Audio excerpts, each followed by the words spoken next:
Give me lang a minute, okay? Then we'll get started. Being bitter. Ano yung moisture. Alright? At saka mas malasa siya. I had this, well, you can use fresh, pero parang masyado madami yung 3.5 cups. Parang pwedeng bawasan. Kasi it's going to be too watery. I will still put a little bit of strawberries to mix it in. Para may chunks ng strawberry. Tapos meron din dyan, you can do coloring. Personally, I like the pale pink color. If you want it to be a little bit brighter, go ahead and use a little food color and make it pink. But sometimes, if it's too pink, it becomes too artificial, even if you didn't really use artificial flavoring. So yun lang ang beef ko with putting too much food color.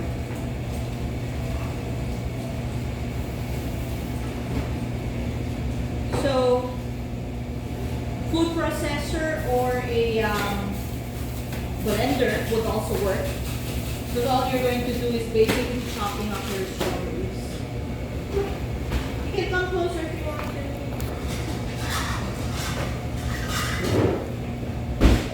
So it says, this one I measured already at home. It's about 2 cups.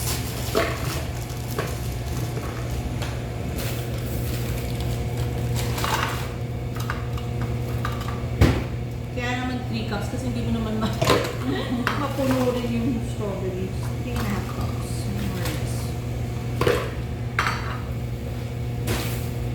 This one I guess you can get away with not being so exact kasi hindi mo naman ma-measure na exactong 3 cups yun.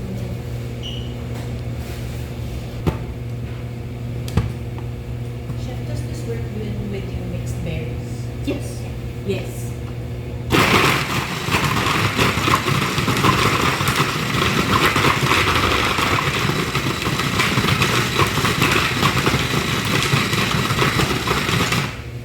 I want it to be kind of like medyo parang powder. So may chunks pa. Right? But because it's frozen, wala siya masyadong liquid. Of course, it's going to melt. Eventually, it's going to release some of the liquid.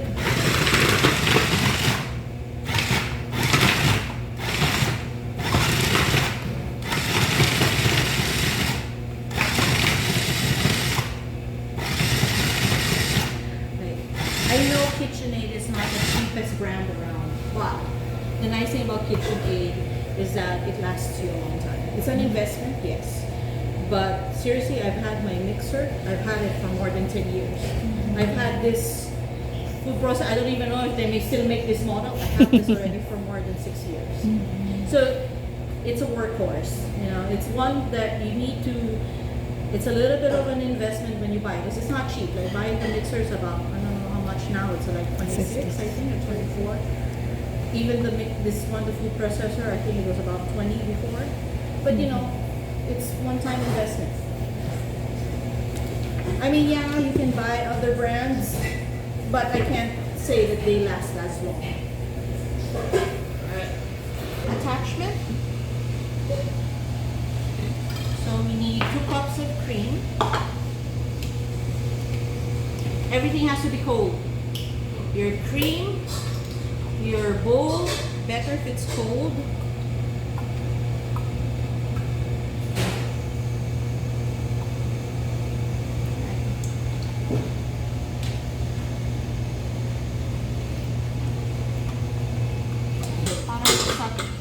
$4.80 if I'm not mistaken, and it's the same percentage, butter fat percentage.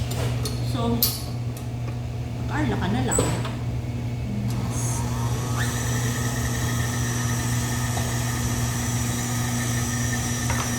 I forgot to put this in the fridge. Better if everything's cold even though it's condensed. The nice thing about having the condense in for a no churn is that it reduces the size of the ice crystals. That's why you can get away with whipping the cream. That's like when you're aerating it, you're adding air to it. But then if you add the condensed milk, yung ice crystals niya, pag nilagay mo sa freezer, hindi siya masyado malalaki. So you can get away with not churning it. Yun eh. But yun nga, it's going to be thicker. But tomorrow, I'll let you try. Ano yung difference?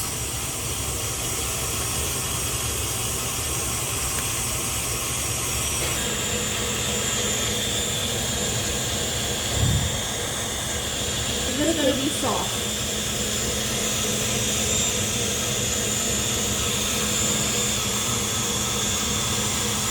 Oh, aren't you gonna pat yourself in the back? Good job, you guys.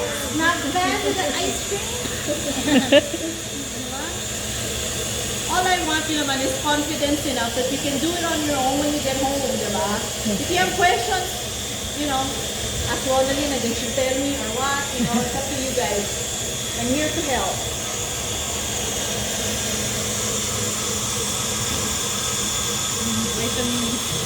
And this is the difference. Kaya tinatanong ko sa'yo, kasi ako naman, ang experience ko with the all-purpose cream, hindi siya nagsisikin. So, ganyan ba siya? Nagsisikin na ganyan? Basta dapat, malamig? ano siya, chilled siya. Yung medyo buo-buo siya. Kasi, siguro it wasn't cold enough. Yun yung siguro. Kasi yung ginawa ko, sabi ko, di ba pag mix mo, it creates the friction, di ba? So, mainit. Actually, pag all-purpose, start pa lang. Stop mo na siya.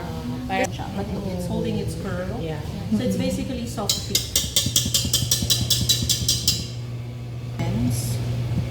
You fold it in.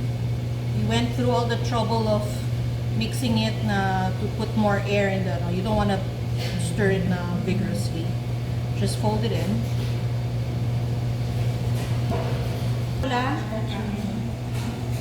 They use it kasi for the class for mixing colors for the buttercream. Sabi ko, I love this. Kasi madaling magsimot-simot. Light pink. So, oops, malalaki. Hindi lang check it again.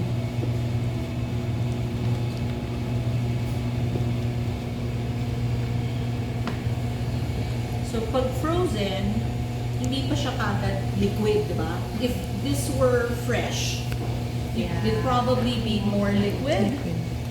So you probably have to adjust the amount. Not that you can't use it, you probably can, but you probably have to adjust the amount of strawberries that you put in. Fold na. So fold it in. Tapos makikita niyo, mag-change yung color niya, but it's going to be a very light pink. Pale na siya. Pale na siya. So basically, I wanted it like that. Na wala ng coloring. yeah, di ba? It's okay. It doesn't look.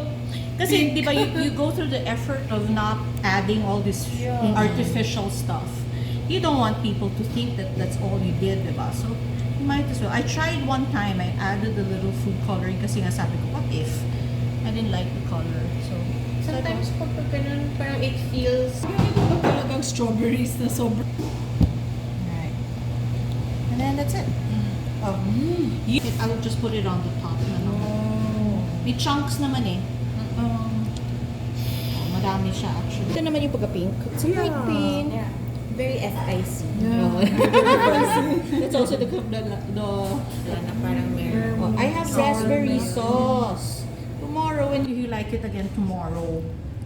Diba? Pag talagang frozen na siya. Pero lasang-lasa mo siyang vanilla.